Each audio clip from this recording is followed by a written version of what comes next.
بھی آتے تھے واپس. سارے لوگ اپنے ہاتھوں سے مشقت والے کام کرتے. حضرت بلال مزدوری کرتے, سلمان فارسی مزدوری کرتے, مقداد مزدوری کرتے, صحابہ مزدوریاں کرتے, روزے رکھتے. اور رمضان کے جانے کا وقت ہوتا تو در رسول پہ کھڑے ہو کے عرض کرتے, محبوبہ دل نہیں بھرا, دل کرتا ہے کبھی رب سارا سال ہی روزے عطا کرے, سارا سال رمضان دے تو ہم سارا سال روزے رکھنے کو تیار ہیں. جذبہ تھا, طاقت تھی, ہمت تھی. آج نوجوان لڑکا ہے, کہتا ہے مجھ سے بھوک برداشت نہیں ہوتی. میرے بھائی, رب بیماری لا دینا, اللہ سے دعا مانگے اللہ شفائیں عطا فرمائے, اور دعا کرے اللہ آزمائے سے محفوظ فرمائے. آپ یقین کریں, میں نے لوگوں کو دیکھا ہے, حلق سے قطرہ نہیں اترتا, خوراک کی نالی لگی ہوئی ہے, اعلیٰ غذائیں پکی ہوئی پڑی ہے. عرش کا مالک کہتا ہے میں تیرے حلق سے گزرنے نہیں دوں گا. قانون بن گیا. میں نے دیکھا ہے ڈرپ پہ لوگ زندہ ہے, بوتل لگی ہوئی ہے گلوکوز کی, گزارا چل رہا, اعلیٰ غذائیں پڑی ہیں, لاکھوں روپیہ تجوری میں پڑا ہے. مالک کہتا تو نہیں کھا سکتا, تو وہ کھانے نہیں دیتا, نہیں کھانے دیتا. ایک شخص یورپ کے علاقے کا, میں کسی کالم نویس کا پڑھ رہا تھا, وہ کہتا ہے میری خربوں میں جائیداد ہے, لیکن میرے معدے میں ایسی تکلیف ہے کہ میں آٹے کو چھان کر جو اوپر سے بورا نکلتا ہے صرف وہ کھا سکتا ہوں, اس کے علاوہ میں کائنات کی کوئی نعمت کھا نہیں سکتا. اور میرے بھائی, وہ جب چاہے تو بڑے بڑے کھانے کھانے سے تجھے روک دے, تیرے دانت چبانے کے قابل نہ رہے, زبان نگلنے کے قابل نہ رہے, معدہ تیرا ہضم کرنے کے قابل نہ رہے. وہ جب چاہے تو جو مرضی کر لے. وہ کہتا چل تو میری مرضی پہ چلنا, 1 مہینہ میرے کہنے پہ نہ کھا, 1 مہینہ میرے کہنے پہ نہ کھا, تو یا اللہ تو کیا کرے گا؟ فرمایا صوم و تصحو. میرے نبی پاک نے فرمایا تم روزے رکھو, اللہ تمہیں صحت عطا فرما دے گا, اللہ تندرستیاں دے دے گا, شفائیں دے دے گا. تم روزے رکھو, اللہ تمہیں, سبحان اللہ, اللہ تمہیں, اللہ طاقت دیتا ہے, ہمت دیتا ہے, اللہ ہمت دیتا ہے. میں نے دیکھا ہے, میں نے بزرگوں کو دیکھا ہے, ضعیف لوگوں کو دیکھا ہے, کمزور لوگوں کو دیکھا ہے, میں نے دیکھا ہے روزے رکھتے ہوئے, مزدوروں کو دیکھا ہے روزے رکھتے ہوئے. میں اپنے ابا جی کو کہتا, ابا جی اتنی سخت گرمی اور مزدوری آپ کرتے, اور مزدوری کے عالم میں روزہ رکھتے, تو کہتے پتر روزہ کی آندا ہے, روزہ کدوں کو جاندا ہے, روزہ اپنی جگہ تے بھی مزدوری اپنی جگہ ہوتے. اور کئی دفعہ مینوں فرمان لگیا, میں نے یار سمجھ کوئی نہیں لگتی, پتہ نہیں روزے چ اللہ طاقت کتوں دے چھڑدا ہے, نہیں زیادہ کام بھی زیادہ کریدا ہے کہ روزہ بھی بھائی صوم و تصحو. میرے مصطفیٰ نے فرمایا تو روزہ رکھ, اللہ تجھے صحت عطا فرما دے گا. محبوب پاک صلی اللہ علیہ وسلم فرماتے جس نے جھوٹ نہیں چھوڑا, غیبت نہیں چھوڑی, برائی نہیں چھوڑی, اللہ کو اس کے بھوکے پیاسے رہنے کی کوئی ضرورت نہیں. وہ کاہے کا رکا ہے, جب کوئی کام تو اس نے اللہ کی رضا والا کیا نہیں. روزہ رکھ کے دغا کر رہا ہے, روزہ رکھ کے جھوٹ بول رہا ہے, روزہ رکھ کے کم ماپ رہا ہے, تول رہا ہے, دھوکہ دے رہا ہے, رشوت لے رہا ہے, فراڈ کرتا ہے, حرام کا مال اکٹھا کر کے کہتا ہے اس میں سے چلو 10 دیگے بھی پکا دے گے. او بھائی, جو کام اللہ نے تجھے کرنے کا حکم دیا تھا, جب تو وہ بجا ہی نہیں لا رہا, مقصد روزہ ہی تو حاصل, لعلکم تتقون. روزے کا مقصد یہ ہے کہ تو پرہیزگار ہو جائے. میرے نبی پاک علیہ الصلوۃ والسلام کی بارگاہ عالی مرتبت میں 2 عورتیں آئیں, یہ چیزیں کھا لو. کہنے لگی محبوبہ ہم نے روزہ رکھا ہوا ہے. فرمایا نہیں, تمہارا تو روزہ نہیں ہے, حضور رکھا ہوا ہے روزہ, سحری سے لے کر اب تک کچھ نہیں کھایا, شام تک بھی نہیں کھائیں گی. محبوب نے فرمایا ذرا کہہ تو کرو, الٹی تو کرو. کہہ کی تو ان کے حلق سے خون بھی نکلا اور گوشت کے لوتھڑے بھی نکلے, پوٹیاں بھی نکلی. نبی پاک نے فرمایا وہاں بیٹھ کے تم نے اپنے جاننے والوں کی غیبت نہیں کی, چغلی نہیں کھائی. خاموش ہو گئی, گردنیں جھک گئیں. نبی پاک نے فرمایا تم نے قرآن نہیں پڑھا کہ جو اپنے بھائی کی غیبت کرتا ہے وہ مردہ بھائی کا گوشت کھاتا ہے, تو گوشت کھا کے بھی تمہارا روزہ رہ گیا. کس طرح کا روزہ ہے کہ صاحب روزہ رکھ کے نہ رکھنے والوں پہ تنقید کر رہے ہیں.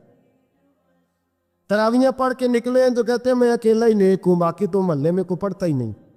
یہ کیسا تیرا روزہ ہے کہ تو روزہ رکھ کے تو اس کے مقصد کو نہیں سمجھا. لعلکم تتقون. روزہ دار تو وہ ہے کہ روزہ رکھا ہوا ہے, کھانے بھی سے رکا ہے, پینے سے بھی رکا ہے, عمل زوجیہ سے بھی رکا ہے, پھر وہ جھوٹ سے بھی رکے, غیبت سے بھی رکے, بدنگاہی سے بھی رکے, حرام خواری سے بھی رکے, رکے ساری چیزوں سے. یہ بتلائیے کہ روزے کی حالت میں اپنی بیوی کے پاس جانا منع ہے تو غیر محرم کو دیکھنا جائز ہے؟ ہمارے ٹی وی پہ میں نے پہلے بھی کہا تھا کہ ہم ٹھیکیدار اور ذمہ دار نہیں ہیں مذہب کے. یہاں ہمارے آنے سے پہلے بھی کوئی بیٹھا تھا. ہم مریں گے تو یہاں ہم سے بڑے بڑے نیک لوگ بیٹھے, کوئی بندہ ذمہ دار نہیں ہے. بڑے بڑے کج پلا صاحب جبہ و دستار, بڑے بڑے صاحب بصیرت آئمہ فقہاء علماء زعماء نقباء صوفیاء اولیاء غوث کتب ابدال اوتاد کتب الاقطاب, جانے کون کون آئے, علماء آئے, مفسرین آئے, محدثین آئے, گزر گئے. ہم تو خاک نشین لوگ ہیں, تھوڑا کام کرنے والے, تھوڑی صلاحیت رکھنے والے. لیکن بھائی اگر کرتے ہیں تو ایک کام کرتے ہیں, ساتھ دوسرا نہیں کرتے. یہ کس طرح کا دین سکھانے لوگ نکلے کہ شوال سے لے کر شعبان تک گانا سنایا جائے گا, شعبان سے لے کر شوال تک ناچ گانا کیا جائے گا, شوال سے لے کر شعبان تک دھما چوکڑی ہوگی, رمضان آئے گا تو حدیثیں سنائی جائیں گی, رمضان آئے گا تو لوگوں کو قرآن پڑھ کے سنایا جائے گا. یہ مذہب باز نہیں ہے, ایک گویے مذہب سکھائیں گے, ایکٹر مذہب سکھائیں گے. یہ مذہب باز نہیں ہے کہ ایک گلاس کے اندر پہلے شراب پی لو پھر اسی گلاس میں رمضان آئے تو شاید بانٹنا شروع کر دو. یہ باز نہیں, یہ میرے رسول اللہ کا مذہب ہے. اگر تمہیں شوق ہے دین سیکھنے سکھانے کا, یکم رمضان کو توبہ کرو اور کہو کہ ہم ٹی وی پہ بیٹھ کے حدیثیں سنائیں گے تو سارا سال سنائیں گے, اور جس زبان سے حدیث نکلے گی پھر اس سے کبھی گندا گانا نہیں نکلے گا, پھر کبھی ناچ گانا نہیں ہوگا. یہ کون سا مذہب ہے جو بیویاں سکھا رہی ہیں؟ یہ کون سا دین ہے جو عورتیں سکھا رہی ہیں؟ میرے رسول پاک صلی اللہ تعالیٰ علیہ وآلہ وسلم کا وہ مذہب ہے کہ میرے اعلیٰ حضرت فاضل بریلوی رحمۃ اللہ علیہ نے فرمایا, مرد کے لیے جائز نہیں کہ وہ عورت کی زبان سے میلاد بھی سنے, نعت بھی سنے. مرد کے لیے جائز نہیں, مرد کو مرد سکھائے گا, عورت سکھائے گی تو عورتوں کو سکھائے. بے شک آپ سویرے فتویٰ دیجئے کہ چھوٹی سی مسجد میں بیٹھ کے, چھوٹے سے کونے میں بیٹھ کے چھوٹا سا مولوی, اور وہاں تو اتنے بڑے مفتی ٹی وی پہ بیٹھے ہوئے, وہ غلط ہے تو صحیح ہے کیسے ہو گئے؟ سنو, میرے نبی پاک علیہ الصلوۃ والسلام کے مذہب کا حسن یہ ہے کہ اسلام کہتا ہے ایک نظر بی بی کو دیکھا کسی نے غلطی سے تو معافی ہو جائے گی, دوسری نظر شہوت سے دیکھا تو حرام ہے اس کے لیے. وہ پاکستان کا مولوی ہو یا سعودی عرب کا شاہ ہو, کسی کے لیے عورتوں کے بیچ پھرنا اٹھنا بیٹھنا جائز ہے؟ میرے نبی پاک صلی اللہ تعالیٰ علیہ وسلم نے فرمایا ہے میں عورتوں سے مصافحہ کرنے نہیں آیا. اور میرے نبی پاک صلی اللہ علیہ وسلم نے فرمایا ہے, حضور فرماتے لیکن نا کتا بالکل ناپاک نہیں ہوتا, کتے کا تھوک ناپاک ہوتا ہے, یا کتا گیلا ہو جائے تو ناپاک ہوتا ہے, لیکن خنزیر سارا ناپاک ہوتا ہے, کل ناپاک ہے خنزیر. نبی پاک نے فرمایا خنزیر بھی ہو اور گند میں لتھڑا ہوا بھی ہو, پیشاب میں لتھڑا ہوا ہو, گوبر میں لتھڑا ہوا ہو, پخانے اور فضلے میں لتھڑا ہوا خنزیر ہو, اس کا جسم تیرے ساتھ ٹکرا جائے تو اتنا برا نہیں جتنا غیر محرم عورت کا وجود تیرے ساتھ ٹکرا جائے تو برا ہے. اس حد تک میرے نبی پاک صلی اللہ علیہ وسلم, اور گنبد کے معاملے میں فتویٰ دینے والے, یا رسول اللہ کہنے پر کفر کا فتویٰ دینے والے اور بڑی بڑی باتیں کرنے والے خاموش کیوں ہو گئے؟ یا ایھا الذین آمنوا لا تتخذوا اليہود والنصارى اولیاء. رب فرماتا ہے یہودیوں اور عیسائیوں کو دوست نہ بناؤ, یہ تمہارے دوست ہو سکتے, یہ تمہارے سجن ہو سکتے. جب عرش کا مالک کہہ رہے سجن نہیں ہو سکتے تو دوستی کی بات کیسے بڑھا رہا ہے؟ یا رسول اللہ ہمارے سجن کون ہو سکتے ہیں؟ فرمایا تمہارا دوست وہ ہو سکتا ہے جو محمد عربی کا غلامی کرنے والا ہو, جو رسول اللہ کی نوکری کرنا ہو دوست ہوگا. دوسرا دوست ہو سکتا کوئی ایکٹر مذہب نہیں سکھائے گا, کوئی گویہ مذہب نہیں سکھائے گا. حضرت جناب سیدنا جنید بغدادی, بغداد کے پیر سے کسی نے پوچھا تھا آج سے 1100-1200 سال پہلے, وہ تو زمانہ ویسے نیکی اور پرہیزگاری کا تھا, کہا بابا جی مرد اور عورت نیک ہو, بغیر پردے کے, بغیر حجاب کے, بغیر دیوار کے بیٹھ کر ایک دوسرے کو دین سکھا سکتے ہیں؟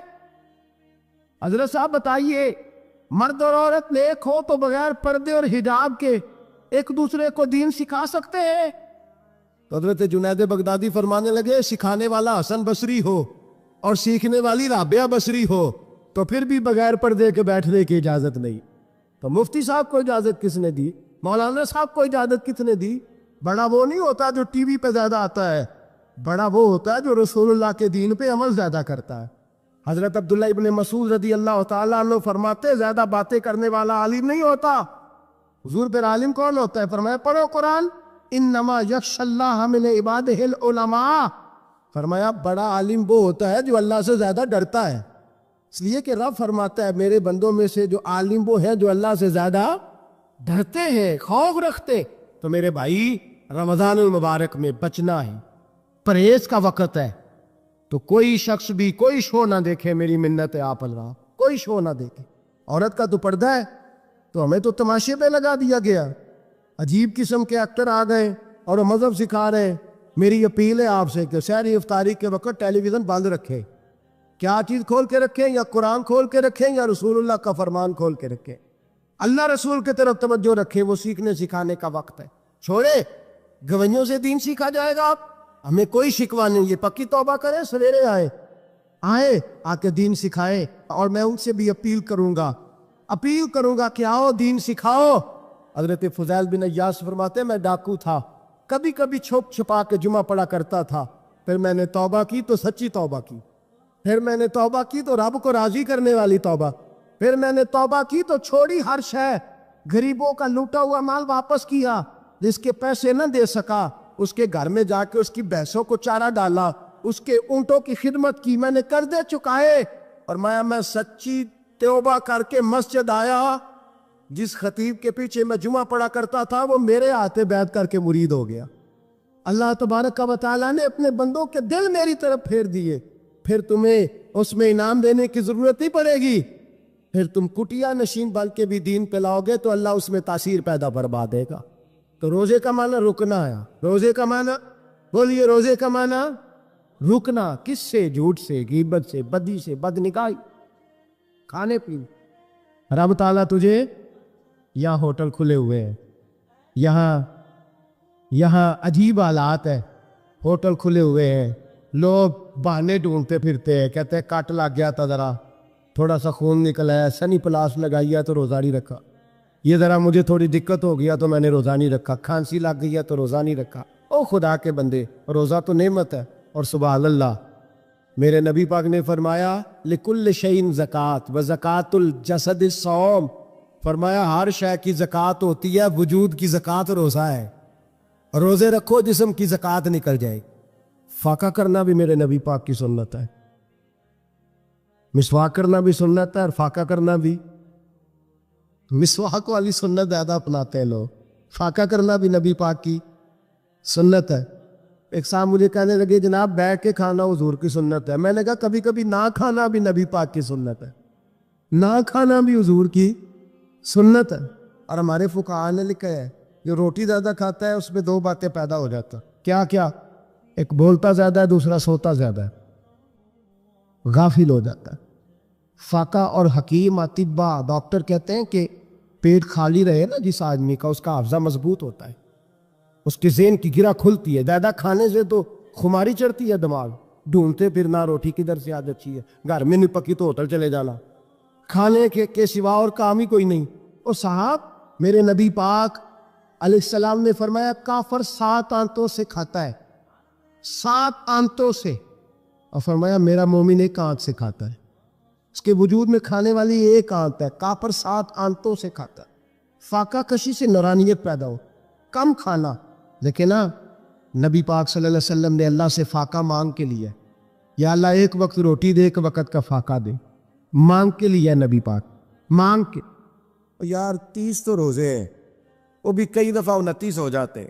اللہ کہہ رہا ہے ایام معدودات، ایک گنتی کے دن ہے. اور میرے بھائی کیا مصیبت ہے، میرا وقت نہیں گزر رہا. آپ یقین کریں اللہ جانتا ہے، ہم تو رمضان کو زنجیریں ڈالتے ہیں، یہ کام بھی رہ جاتا ہے رمضان گزر جاتا ہے، یہ بھی رہ جاتا ہے رمضان گزر جاتا ہے، یہ بھی نہیں ہو پاتا رمضان. پتہ نہیں کس وقت روزے آتے ہیں، کب نکل جاتے ہیں. کہتے ہیں میرا وقت نہیں گزرتا تو میں ٹی وی دیکھتا ہوں.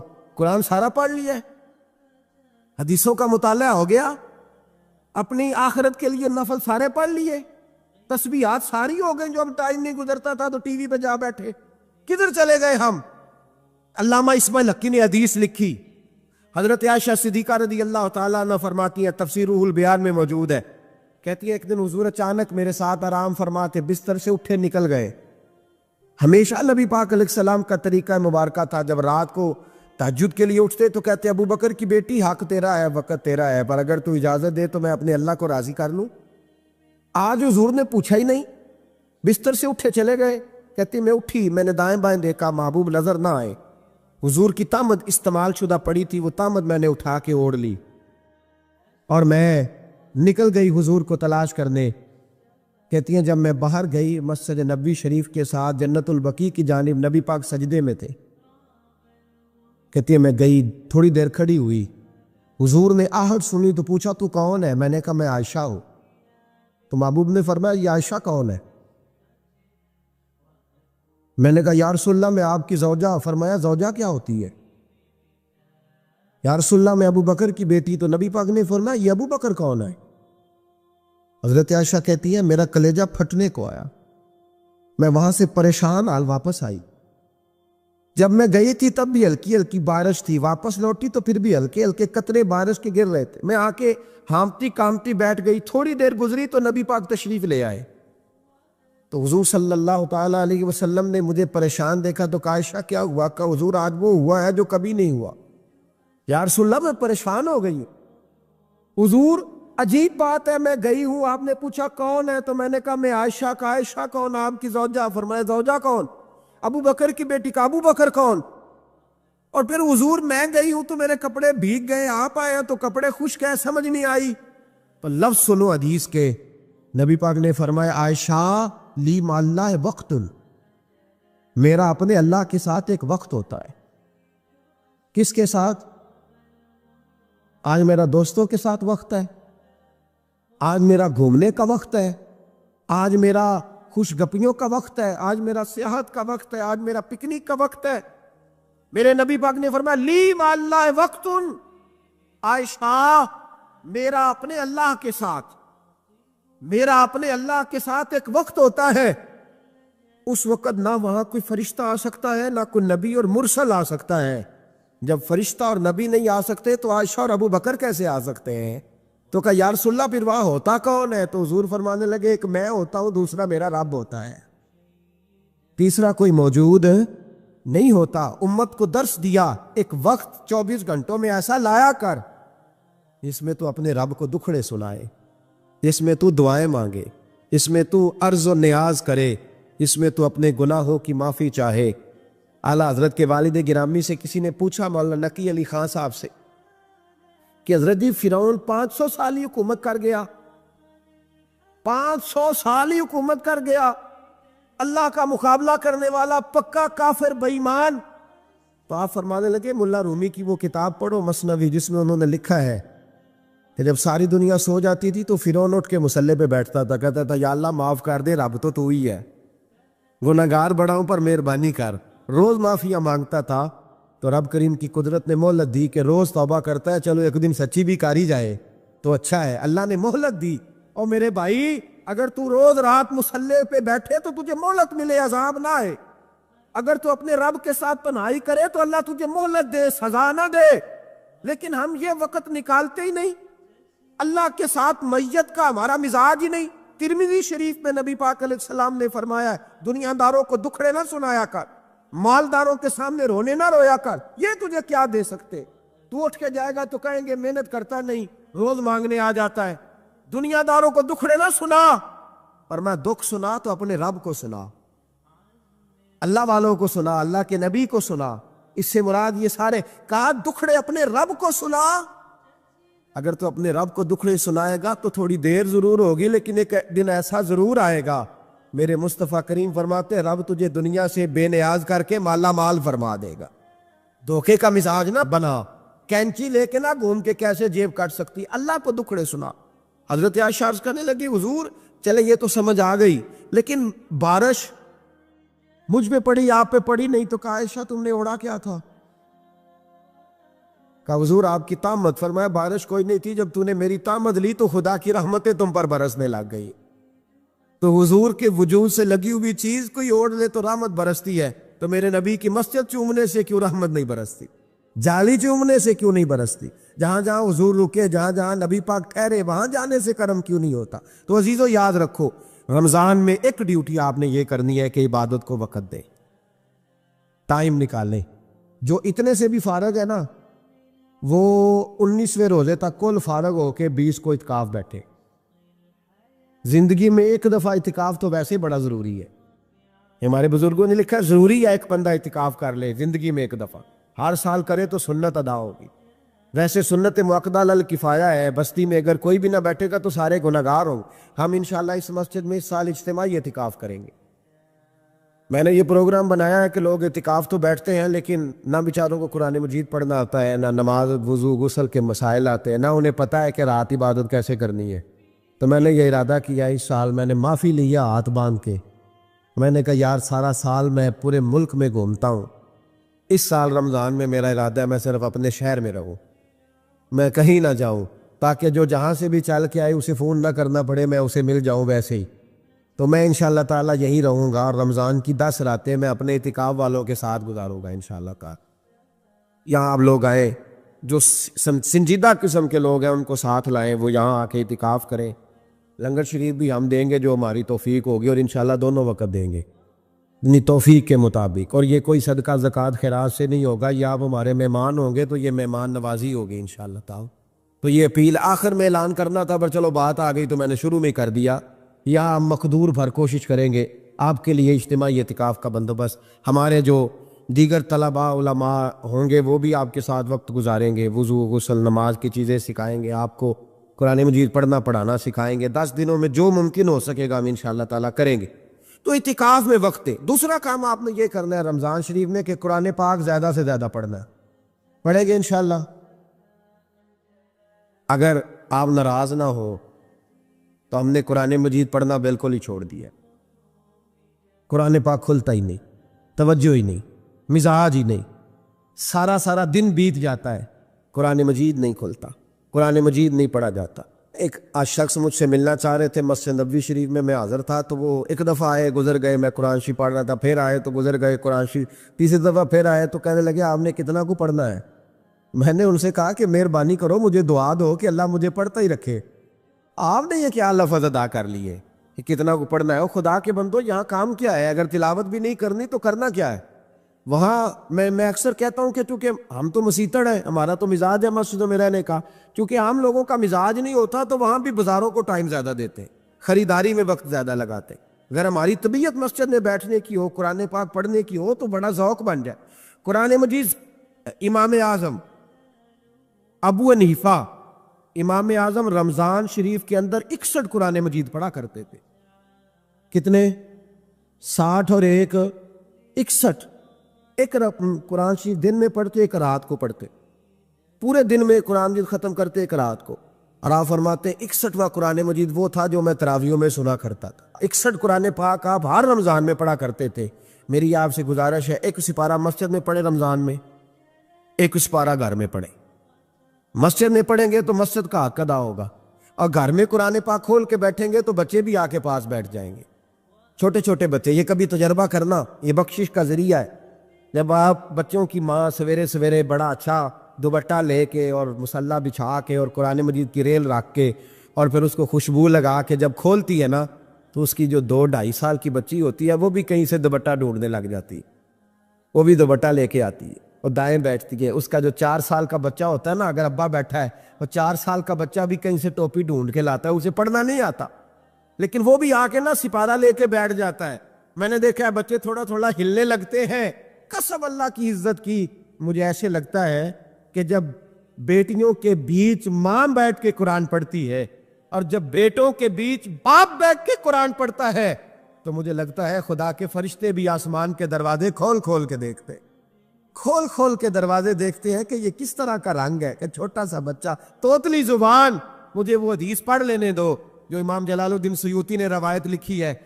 فرمایا حضرت عیسیٰ علیہ السلام میں قبر کے پاس سے گزرے تو عذاب ہو رہا تھا، چند گھنٹوں کے بعد گزرے تو وہیں رحمتوں کا نزول ہو رہا تھا۔ حضرت عیسیٰ عرض کرنے لگے مولا میری مجال نہیں میں پوچھوں، چند گھنٹے پہلے یہاں عذاب تھا، اب یہیں کرم ہو رہا ہے۔ اللہ اب اس نے کوئی نیک عمل کیا تو ہے نہیں, قبر میں تو عمل ختم ہو جاتا ہے, اتنا کرم کیسے؟ تو رب کریم نے فرمایا موسیٰ بندہ بڑا گناہگار تھا, پاپی تھا, سزا کا حقدار تھا, پر جب انتقال اس کا ہوا تو بیوی اس سے پہلے حاملہ تھی, اس کے انتقال کے 2-4 مہینے بعد بچہ پیدا ہوا, پھر اس بی بی نے بچہ پالا, آج 4.5 سال کا بچہ مکتب گیا ہے, استاد نے بسم اللہ شریف پڑھائی ہے, اس کے بچے نے توتلی زبان پہ کہا بسم اللہ الرحمن الرحیم, تو مجھے حیا آئی ہے کہ اس بیچارے کو بھی لفظ نہیں ادا کرنے آتے, زمین پر بیٹھ کر یہ توتلی زبان سے مجھے رحمان اور رحیم کہے اور میں اس کے باپ کو سزا دوں. بس بچے نے ایک دفعہ بسم اللہ پڑھی ہے, میں نے باپ کے سارے گناہ معاف فرما دیے, مہربانی کرو. ایک سپارہ گھر میں, ایک سپارہ مسجد میں, یہ ضرور آپ نے روٹین بنانی ہے. مسجد میں پڑھیں گے تو مسجد کا حق ادا ہوگا, گھر میں پڑھیں گے تو بچے بھی پڑھیں گے. اور تیسرا سپارہ وہ ہے جو آپ نے تراویح میں سننا ہے. تو کتنے سپارے ہو گئے ایک دن میں؟ 3. تو رمضان میں کل کتنے ہو گئے؟ 3 قرآن پاک. کتنے قرآن پاک جی؟ 3 قرآن مجید. ایک سپارہ دن میں, ایک رات میں, تو آپ کا 10 دن کے اندر انشاءاللہ قرآن پاک ختم ہو جائے گا. کریں گے انشاءاللہ تعالی. یہ ذہن بنائے, یہ ذوق پیدا کرے, اور قرآن پاک کا ایک حرف پڑھے تو اللہ 10 نیکیاں دیتا ہے, اور رمضان شریف میں 70 گنا بڑھ جاتی ہے. تو اب ذرا ضرب دے لو, بات کہاں جائے گی؟ تو رمضان المبارک میں قرآن پاک سے میں نے کہا کوئی اخبار نہ دیکھو, کچھ نہ دیکھو, سارا دن بس قرآن پاک دیکھو, سارا دن قرآن مجید پڑھے, قرآن پاک سے دل لگائیں. حضرت عبداللہ ابن مسعود رضی اللہ تعالیٰ عنہ فرماتے ہیں نبی پاک صلی اللہ علیہ وسلم نے مجھے بلا کے کہا مجھے قرآن پاک تو سنا. میں نے کہا یا رسول اللہ آپ پہ نازل ہوا, میں آپ کو سناؤں؟ تو فرمایا میرا دل کر رہا ہے میں تجھ سے سنوں. حضور کو زیادہ آتا تھا نا, تو کبھی کبھی آپ سمجھ لیں کہ آپ کو زیادہ آتا ہے, لیکن پھر بھی سامنے والے, میں اکثر کہتا ہوں مدرسے کے طلباء سے, میں کہتا ہوں آپ قاری اور حافظ تو ہو گئے ہو, پر کبھی کسی اور سے بھی سنا کرو. کہا کرو سناؤ یار 2 آیتیں, دل کر رہا ہے. حضرت ابی بن کعب رضی اللہ تعالیٰ عنہ کہتے ہیں نبی پاک تشریف لائے تو مجھے کہنے لگے ابی ادھر آ, میں تجھے قرآن پاک سناؤں. میں نے کہا یا رسول اللہ مجھے فرمایا مجھے اللہ نے حکم دیا ہے کہ میں تمہیں سناؤں. حضرت ابی رو کے کہنے لگے یا رسول اللہ رب کریم نے میرا نام لیا ہے. میں کہا وہ کہا؟ فرمایا ہاں تیرا نام لیا ہے. رونے لگے, کہنے لگے حضور پھر تو میں بڑا خوش نصیب ہوں, سنائیے میں سنتا ہوں. تو حضور سننا بھی حضور کی سنت ہے, سنانا بھی نبی پاک کی سنت ہے. قرآن مجید کو سنیں. اور پھر یار دکھ کی بات ہے نا کہ پاسپورٹ کے دفتر تو میں 2.5 گھنٹے کھڑا رہوں, شناختی کارڈ کے لیے میں 1.25 گھنٹہ کھڑا رہوں, اور میں پہلی دفعہ سعودی عرب جاؤں تو امیگریشن کے لیے 2.5 گھنٹے بھی مجھے لائن میں لگنا پڑے تو میں لگا رہوں. دنیا داری کے لیے تو میں اتنا کھڑا رہوں, اور تراویح کے لیے مجھے 1 گھنٹہ نہ کھڑا ہوا جائے تو میں بہانے کرتا پھروں. تو پھر یاد رکھو حضرت سیدہ اسماء کہا کرتی تھی نبی پاک نے مجھے کہا تھا اسماء اللہ کے راستے میں گن گن کے نہ دینا ورنہ وہ بھی تجھے گن گن کے دے گا. جب ہم رب کریم کو وقت اس طرح دیتے ہیں کہ دنیا داری کے لیے تو ساری ہمارے پاس ہمتیں موجود ہیں, اور تراویح کا وقت آیا تو بہانے ڈھونڈنے لگ گیا. تراویح کا وقت آیا تو وہ جو ہے اس نے شروع کر دی بات کہ جناب میرے فلاں جگہ تکلیف ہے اور مجھے بلڈ پریشر ہو جاتا ہے تو پسینہ بڑا آتا ہے. تو اب تو آسانیاں ہی بڑی ہیں. صحابہ کہتے جب ہم مسجد نبی میں نماز پڑھنے جاتے تھے, بارش ہوتی تھی تو مسجد میں پانی کھڑا ہوتا تھا, کیچڑ کھڑا بن جاتا تھا, تو ہم اپنی جھولیوں میں خشک مٹی ڈال کے لے جاتے, اپنی اپنی جگہ بچھا لیتے مٹی, اور پھر ہم نماز پڑھتے تو ہمارے پیشانیوں پر بھی مٹی لگ جاتی. ایک صحابی جھاڑ رہے تھے تو نبی پاک نے فرمایا نہ جھاڑ, جب تک چہرے پہ رہے گی فرشتے درود بھیجتے رہیں گے. اب تو ایسی لگے ہوئے مسجد میں, پھر بھی تو تراویح نہیں پڑھتا. تو ایک تو عبادت کو ٹائم دے, دوسرا قرآن مجید زیادہ سے زیادہ پڑھے, رمضان میں زیادہ سے زیادہ پڑھے, مسجدوں میں ٹائم دے. مجھے دکھ ہوتا ہے جب رمضان میں بھی نماز کے بعد مسجد کو تالا لگتا ہے. اگر ہم سارے آئیں مسجدوں میں, ہم رمضان شریف کے اندر وقت دیں, جس کے پاس ٹائم ہو وہ آ کے بیٹھ جائے, قرآن مجید کھول لے, تو میرا خیال ہے کہ مسجدیں بھی ہمیں دعا دیں گی کہ دیکھو ہر وقت انہوں نے میرے اندر تلاوت کی. ایک اور بات بھی عرض کرنی ہے, یہ مجھے کہا گیا ہے, میری اپنی طرف سے نہیں, یہ مجھے روکا دیا گیا ہے. کہہ دوں پکے نمازی ناراض تو نہیں ہو جائیں گے؟ جو پکے نمازی ہیں مسجدوں کے وہ میرے ساتھ وعدہ کریں, ناراض تو نہیں ہو جائیں گے؟ نہیں تسی نہیں بول دے, تسا ہو جانا. پکے بول دے نہیں پے, پکے کوڑ دے نہیں پے. پکے نمازی, یہ پکے نمازیوں سے بات, ناراض تو نہیں ہو جائیں گے؟ یہ بول کے بتائیں انشاءاللہ کہیں. کچے نمازیوں کو شکوہ ہے کہ پکے نمازی رمضان میں ہمیں گھورتے ہیں.